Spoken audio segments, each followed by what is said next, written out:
All employees, regardless of what company they work for, can find themselves under pressure to cut corners. We sent our crew to Alabama to talk with someone who had succumbed to that pressure and found himself on a very slippery slope.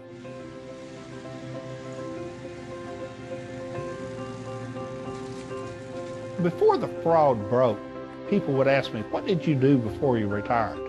And I would say I was a founder of HealthSouth. But today when people ask me, I kind of look away and I say, well, I was an accountant. Aaron Beam, a former chief financial officer, learned firsthand just how dangerous the slippery slope can be. Just a tremendous amount of pressure out there to do whatever you've got to do to get the numbers that the street is expecting. In 1984, Beam and Richard Scrushy were two of the founding members of what became one of the largest healthcare service providers in the United States. Richard was able to convince Citicorp Venture Capital to invest $1 million in his startup company.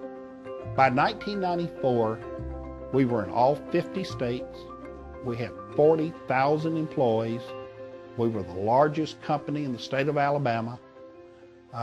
We had just almost 10 years of uninterrupted earnings growth, and we were rock stars. I was a rock star in Birmingham, Alabama. As the stocks increased in value, Beam and other founders were ensconced with all the trappings of their success. Everything was fueled, though, by the company continuing to grow, to keep the earnings, keep delivering good numbers to Wall Street so the stock would stay up. But it was getting harder to do.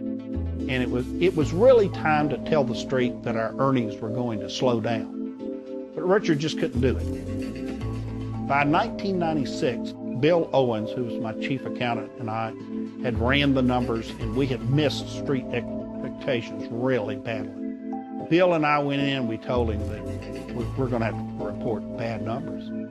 Richard said, no. He says, I need you to get the numbers where they need to be.